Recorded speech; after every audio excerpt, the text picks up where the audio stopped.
Good evening to all. स्वागत है आप सभी का I Success of YouTube channel पर। Welcome back once again. जो भी बच्चे या जो भी ट्रेनी सीटीआई कर रहे हैं उन सभी के लिए एक डीजीटी की ओर से एक बड़ी नोटिफिकेशन आ चुकी है कि क्या है, किस तरीके हम लोग डिस्कस करेंगे। और जो भी बच्चे हमारे चैनल को अभी सब्सक्राइब नहीं किए हैं तो पहले हमारे चैनल को सब्सक्राइब कर लें ताकि कोई भी जानकारी हो वो आप तक सबसे पहले पहुँचे। और सब्सक्राइब करके बेल आइकन प्रेस कर लें और अपने दोस्तों के पास शेयर कर दें जो भी जानकारी हो, ताकि उनको भी जानकारी पता चलती रहे। सीआईटीएस का नोटिफिकेशन आया है। आज का जो ये वीडियो है इसमें हम चाहते हैं कि आप लोग 50 लाइक कर दें। जो भी ट्रेनी हमारा वीडियो देख रहे हैं उनसे यही एक विनम्र अनुरोध है कि जो वीडियो है हमारा उसको ज़्यादा से ज़्यादा दोस्तों तक शेयर करें। ठीक है, चलिए सेशन को स्टार्ट करते हैं। जो डीजीटी की नोटिफिकेशन आई है इसमें क्या चीज़ है देखिए। हम ऑफिस जो गाइडलाइन जारी हुई है इसमें हम लोग देखते हैं कि guide for biometric attendance and eligibility of CITS trainee for AITT session 2026 to 27 session के जो भी सीआईटीएस कैंडिडेट्स हैं उनके लिए है। It is the hereby notice that with the implementation of AEBAS। इसका मतलब क्या होता है?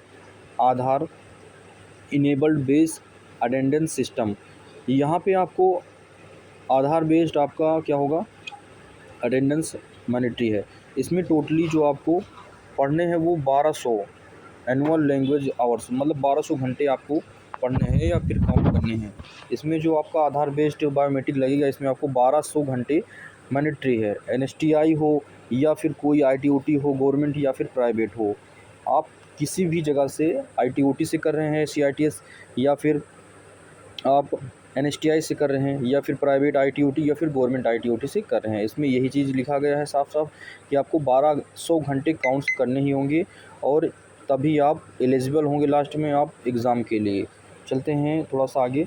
यहाँ पे ये लिखा है AEBAS registration of candidates on boarding.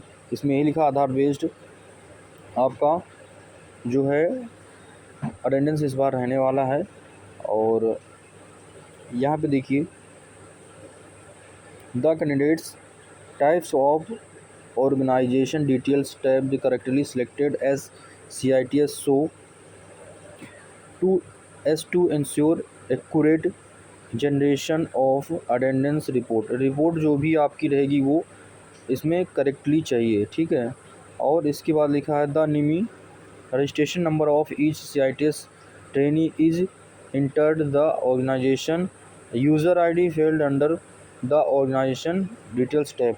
देखिए आपका जो CITS रोल नंबर है उसी से निमी रजिस्ट्रेशन करके आपको एक ID बनानी है और एक ID आपकी क्रिएट हो जाएगी। ठीक है, the AEBAS portal is uploaded with, और उस पर आपको अपलोड करना है और आपका एक रजिस्ट्रेशन नंबर यूज़र ID बन जाएगा और आप बार बार उस पर इन आउट करेंगे और एलिजिबल होंगे।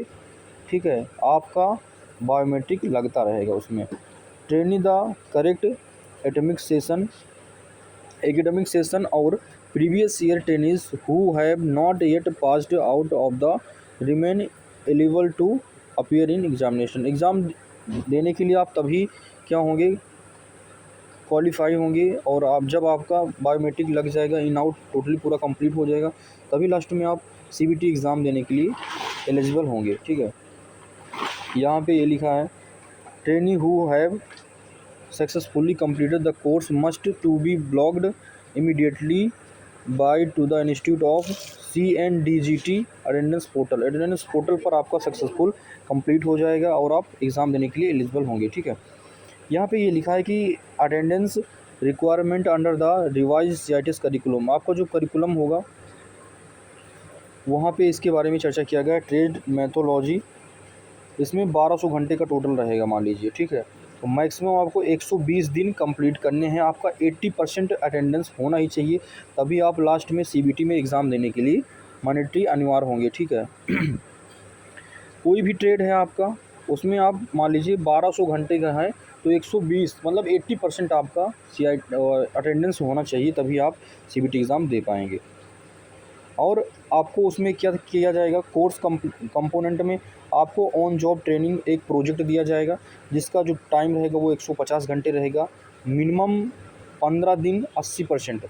150 घंटे में आपको 15 दिन जाना है वहाँ पे, तब आपका 80% कंप्लीट हो जाएगा। कहाँ पे, कहीं नियरेस्ट जहाँ पे आपको भेजा जाएगा, कोई कंपनी में या फिर टीचिंग के लिए जहाँ भी भेजा जाएगा आपको, वहाँ पे आपको 15 दिन जाना है, तब आपका 80% अटेंडेंस वहाँ से कंप्लीट हो जाएगा।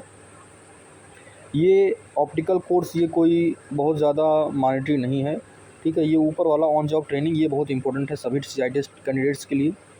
थोड़ा सा ऊपर जाएंगे, यहाँ पे क्या लिखा है, daily attendance, the minimum attendance during for each working days shall be 8 hours and 30 minutes included lunch after permissible break. जो आपका प्रत्येक दिन है, प्रत्येक दिन का 8 घंटे 30 मिनट काउंट होगा। आपका लंच जो ब्रेक है उसको छोड़कर 8 घंटे 30 मिनट आपको रोज़ एक दिन का अटेंडेंस बनाना है। जब आप इन आउट करते हैं उसके बीच आपका 8 घंटे 30 मिनट होना ही चाहिए, ठीक है, पर डे का। ये चीज़ यहाँ पे लिखा गया है साफ साफ। इसके बाद थोड़ा सा आगे चलेंगे, लिखा है recording of the attendance in case of on job training. जो ऑन जॉब ट्रेनिंग पे आप जाएंगे उसके बारे में थोड़ा सा और चर्चा कर लेते हैं। Where training undergo OJT in industry organization under the valid MOU। आप जहाँ पे आप OJT के लिए जाएंगे, कोई कंपनी हो या फिर कोई ऑर्गेनाइजेशन बड़ी संस्था हो, फिजिकल अटेंडेंस, वहाँ पे भी आपकी फिजिकल अटेंडेंस किस तरह की होगी, biometric attendance is not feasible. Attendance recorded will be supported by relevant documents including the MOU and attendance record of the industry organization. वहाँ पे भी आपको क्या है, रिकॉर्ड मेंटेन करके रखना है कि जो आप जा रहे हैं वहाँ पे अटेंडेंस आपका रिकॉर्ड इंडस्ट्री की तरफ से किस तरीके। OJT attendance shall be verify approve principal office या फिर HOE। वहाँ के जो प्रिंसिपल होंगे, जिस कॉलेज में आप पढ़ाने जा रहे हैं, वहाँ के प्रिंसिपल या फिर हेड ऑफ डिपार्टमेंट के जो भी रहेंगे वो वेरीफाई करेंगे आपके अटेंडेंस को कि आपका जो है वो 80% कंप्लीट हुआ है, 15 दिन में आप 10 दिन गए हैं या फिर नहीं, ये चीज़ अप्रूव करेंगे। लास्ट वाला लिखा है for group project conduct with in the institute biometric attendance shall B monetary. ये आपका जो अटेंडेंस है वो मॉनिटरी है, ठीक है। अगर मान लीजिए वहाँ पे बायोमेट्रिक अटेंडेंस नहीं है, इस केस में क्या चीज़ लिखा है, बायोमेट्रिक अटेंडेंस इस केस में लिखा है, एक मिनट में फिर से चर्चा कर लेता हूँ। देखिए यहाँ पे, चलिए देखिए यहाँ पे लिखा है कि बायोमेट्रिक फेलियर। अगर मान लीजिए वहाँ बायोमेट्रिक को कोई दिक्कत है, इशू है, ठीक है, तो ये कह रहा है where biometric attendance can't be recorded due to the machine manufacturing poor no internet connectivity guidance technical issue, या फिर कोई दिक्कत आ जाती है तो आपका फिजिकल ऑफलाइन जो भी है वो आपका बायोमेट्रिक में कोई दिक्कत आ जाती है इंटरनेट का या फिर कोई एक्स्ट्रा इशू आ जाता है, टेक्निकल इशू के कारण आपका बायोमेट्रिक फेलियर हो जाता है, तो इस केस में आप ऑफलाइन आपका सिग्नेचर वगैरह जहाँ करेंगे वो चीज़ मैंडेटरी होगा, तब आपका जो भी है वो काउंट होगा, आपका साइन वगैरह ये भी परसेंटेज काउंट होगा, ठीक है। यहाँ पे थोड़ा सा आगे जाएंगे, यहाँ पे लिखा है कि such offline mandatory attendance up to the maximum of the 10 days, 10 दिन, उस केस में आपको 15 नहीं 10 दिन का अटेंडेंस काउंट करना होगा ऑफलाइन। ये भी कौन अप्रूव करेगा, प्रिंसिपल अप्रूव करेगा, ठीक है। इंडिविजुअल एक्सपेक्टेशन केस, अगर कोई ऐसा केस आता है कि आपके स्किन रिलेटेड कोई भी दिक्कत होती है, in case of the such A skin related biometric issue, मान लीजिए आपके अंगूठे में कुछ ऐसा इशू आ जाता है स्किन रिलेटेड कि आपका बायोमेट्रिक नहीं लग रहा है, तो इस केस में आप क्या करेंगे, reason biometric authorities dispose physical principal या फिर HOO वेरीफाई करेगा physical attendance to forward the case of consulted approve immediately examination approve. तो उस केस में आपका जो है अटेंडेंस नहीं लग रहा है, इस केस में आपका परसेंटेज कम हो जा रहा है, 80% से कम हो जा रहा है, तो इस केस में प्रिंसिपल वेरीफाई करेगा या फिर MOO जो है वो वेरीफाई अप्रूव कर देगा, तो आप एग्ज़ाम देने के लिए एलिजिबल हो जाएंगे। यहाँ पे देखिए लिखा है कि on medical grounds leave up to 10 days. One during the training period may be the guidance within the approval of the concerned regional director, subject to submission of the medical certificate issued by the medical offer not below the rank assistant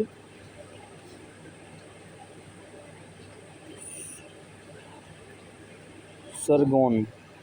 जो आपका 10 दिन का medical बनेगा, मान लीजिए किसी case में आपका अटेंडेंस कम हो रहा है तो 10 दिन का आप मेडिकल बनवा लीजिए, और वो ऑफिसर रैंक से कम नहीं होना चाहिए, असिस्टेंट रैंक से कम नहीं होना चाहिए जो मेडिकल बनाएगा। ठीक है, यहाँ पे यही चीज़ लिखा है। अब देखिए थोड़ा सा हम लोग यहाँ चलेंगे तो यहाँ पे क्या लिखा है, eligibility for the CITS AITT CITS session 2026 session और 27 सेशन की बात यहाँ पे की जा रही है। A CITS trainee shall be eligible to the appear in the all India skill test trade test only if he या फिर सी fulfills the preceded minimum attendance required to the trade technology and training methodology on job training group project for each mandatory course। देखिए जो OJT project है वो एक group में भी बना सकते हैं और मॉनिटरी है, इसको बनाना अनिवार्य है। Completion the formative assistant requirement, ये भी आपका रिक्वायरमेंट है। ठीक है, यही चीज़ कह रहा है, जो फॉर्मेटिव असेसमेंट होता है और जो OJT का जो कोई प्रोजेक्ट रहेगा वो ये सभी चीज़ अनिवार्य है। Last date of biometric attendance, देखिए जो 17 अगस्त है, 17 अगस्त से आपकी क्लासें स्टार्ट हो जाएगी जिनका एडमिशन हो चुका है, और कब तक जाएंगी, 31 मई 2027 लास्ट डेट है आपका सेशन एंड होने का। ठीक है, last date of marking biometric attendance of the academic session 2026-27 shall be 31 May 2027 को आपका सेशन एंड हो जाएगा और यहीं तक आपका सेशन है। ठीक है, 17 अगस्त से हम लोग ऐड करेंगे और 31 मई 2027 में आपका जो 1 साल का CITS है वो कंप्लीट हो जाएगा। यहाँ तक आपका सेशन रहने वाला है, इसमें यही सब चीज़ लिखा है। और आई होप आपको जानकारी अच्छी लगी होगी, और अधिक जानकारी के लिए हमारे चैनल को सब्सक्राइब करें, शेयर करें, लाइक करें दोस्तों के साथ। आपका सेशन यही रहने वाला है। CITS से रिलेटेड कोई भी जानकारी चाहिए आपको तो आप लोग बताइए, मैं वीडियो बना दूंगा। ठीक है, और आपका जो भी है टोटल घंटा, ये सब अटेंडेंस, ये सभी चीज़ें जो थी ये क्लियर हो गई हैं। आई होप आप लोग अच्छे होंगे, स्वस्थ होंगे, मस्त होंगे। हमारे इस चैनल को सब्सक्राइब करें, लाइक करें और शेयर करें। थैंक यू टू ऑल, मिलते हैं नेक्स्ट वीडियो में। जय हिंद।